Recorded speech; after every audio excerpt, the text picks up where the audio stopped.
Hey guys, it's the Painguinator here. Today we're going to be going over the new dungeon, Uldaman Legacy of Tyr. This dungeon was added in the second part of the Dragonflight pre-patch, along with the launch of the Dragthyr. The normal and heroic dungeons are pretty much identical other than the one mechanic that gets added to the final boss, which I will discuss later. Timestamps are in the description below to get to specific bosses or ad groups, but without further ado, let's get into it.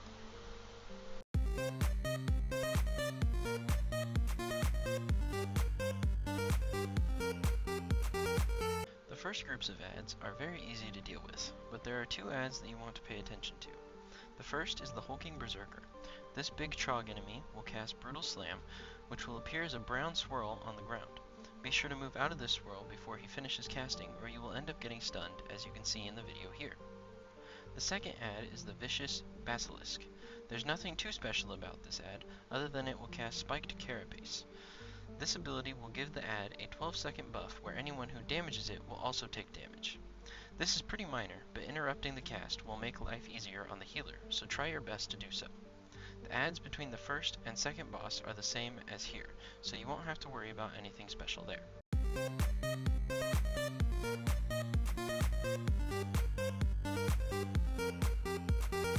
The first boss in this dungeon is a collection of three dwarves named Balog, Eric the Swift, and Olaf. They each have separate health pools, so try your best to damage them evenly to take them all down at once. I'll go over why that is in a second, but first let's break down each of their abilities to look out for. First up we have Balog. He will occasionally cast Wild Cleave, which will deal damage in a 10-yard frontal cone, so be sure to not stand on top of or behind the tank for this boss when this happens. His next ability is Heavy Arrow. It can be hard to tell where he's aiming, but if you look at that little green line on the screen right now, that's how you can tell. He'll shoot the arrow in that direction and it will damage and knock back all players in its path. Next we have Eric the Swift. The only thing you have to look out for him is an ability called Skullcracker. For this ability, he will target a random player and they will have a brown swirl under them. Everyone needs to get out of that swirl as he will dash there and deal damage in a 5-yard radius, and anyone that is hit will be disoriented for 3 seconds. Finally, we have Olaf. Olaf will use his shield to damage players and protect his fellow dwarves with the following two abilities. The first is Bulwark, which creates a dome around the area that provides 75% damage reduction on the enemies. Luckily, this is interruptible, so be sure to do that as soon as he pops the ability. His next ability is Ricocheting Shield. This ability targets a player and puts a big circle around them. If you get this, move out of the group, as if anyone else is in the circle, it will bounce to them and continue bouncing up to 5 players within 5 yards of each other. The last mechanic of this boss is this longboat that they will jump into and rain cannon fire down on the players. Avoid the red swirls on the ground, as those are where the cannons will fire. If you get hit by the cannon fire, you will get knocked back and get a stacking dispellable debuff that deals fire damage over time. You can keep damaging them when they are on the boat, so be sure to do that while continuing to avoid the swirls. Now, whenever one of the dwarves reaches 10%, they will become untargetable and jump onto the boat to shoot the cannons while the other dwarves continue to fight. Each dwarf on the longboat increases the rate at which the cannons fire. This is why it's good to damage them evenly, so as to keep the time at which they are in the longboat at a minimum.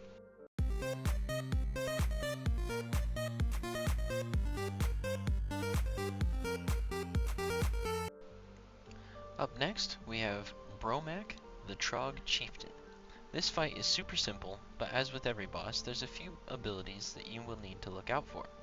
Firstly, he will call in ads throughout the fight that he will also bolster with Bloodlust in order to increase the damage of these ads. Bloodlust is uninterruptible, so healers just be prepared to heal through it. The two ads he summons are Stone Vault Ambushers and Stone Vault Geomancers. The Ambushers are melee enemies that will jump between players and use the ambush ability, which deals physical damage to the player and anyone within 4 yards.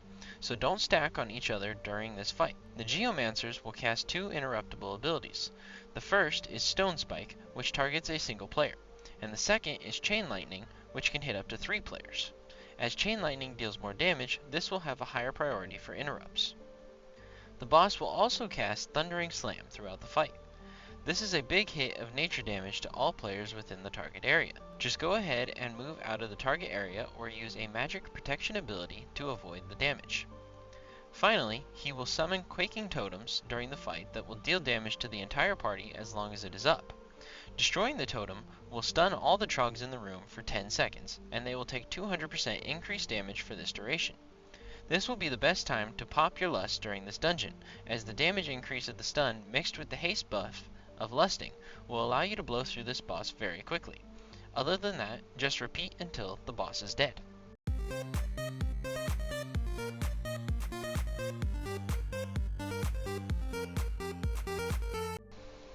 The third group of ads isn't difficult. The only one to keep an eye on is the Refty Custodian. These guys will grow larger each time they hit you, increasing their damage as they do.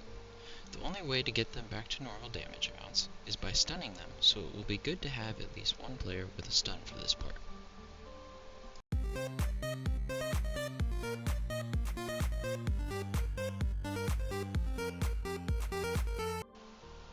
The next boss, Sentinel Talandris, really only has one main mechanic. Throughout the fight, she will target 3 players with resonating orbs. When the debuff fades, it will drop an orb and puddle where you were standing. If any player or the boss runs into these orbs, it will stun them for 6 seconds and the orb puddle will go away. The boss has 2 stacks of inexorable assault, visualized by the 2 orbs floating around her. These prevent her from being stunned, but the stack decreases each time it protects her from a stun. Therefore, you have to run the boss through 3 puddles before the stun will take effect on her. Also, she will periodically cast Crushing Stomp that will knock everyone away, so be sure your back isn't to one of these stun orbs. During the fight, the boss has an energy bar that fills up. You need to get her stunned before she reaches full energy, as doing so will reset her energy back to 0. If she does happen to reach full energy, she will gain the Titanic Empowerment buff. This is a 30-second buff that causes her to deal 50% increased damage and become immune to all crowd control, including the stun orbs. Finally, she will cast Orthon Shards on random players, giving them a big damage over time debuff. The healer will need to pay attention to who has the debuff, so they can keep that player topped off during the fight.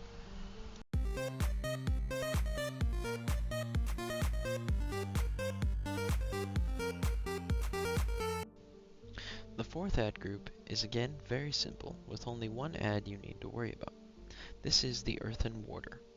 You need to be sure to always interrupt Earthen Ward, or it will place an absorb shield on all nearby enemies. If you stun them during their cast, they will immediately start casting it again when they come out of the stun, so be sure not to rely on stuns to stop it.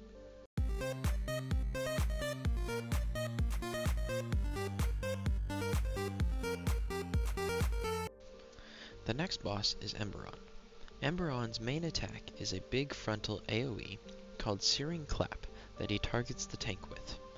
As usual, you don't want to be in front of the boss for this.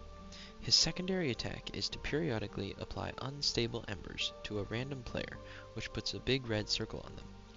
Be sure to move out of the group before this explodes, as it deals damage to everyone in the circle. Throughout the fight, robots scattered around the outer edge of the room will throw slow-moving fireballs at players. Avoid these or they will deal massive damage and knock you back. After a certain amount of time, the boss will go in the middle of the room and start casting Purging Flames. At this point, he will gain a big fire shield, while shooting out giant fire lasers that will spin around the room. Don't walk into the shield, or you'll take damage and get knocked back, and avoid the spinning beams as they will kill you. Yeah, just like that.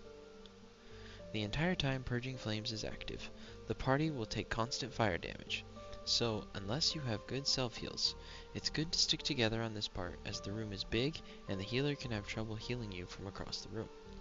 You need to kill the 3 Vault Guardians powering the shield around the outer edge of the room in order to remove the shield, avoiding the fire beams in the process.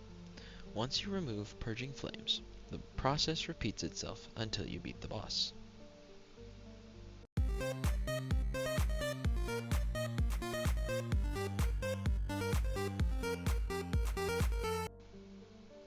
This fifth and final group of ads is probably the toughest in the entire dungeon. You yet again have the Earthen Warder, so be sure to interrupt their casts of Earthen Ward. You also have to deal with the Earthen Guardian. These guys will drop a shield that reduces damage to enemies and deals damage to players. Be sure to move out of it when it's dropped. Once you get to where the infinite Dragonflight shows up, you will have to fight the Infinite Time Reaver. These guys will cast a stacking buff on himself every 1 to 2 seconds. That also places a stacking dispellable debuff on players. This debuff will reduce your haste by 2% each stack. As the healer, be sure to keep track of how big of stacks are on the players, and purify it before it gets too high. This is a spot where the priest Mass Dispel definitely comes in handy.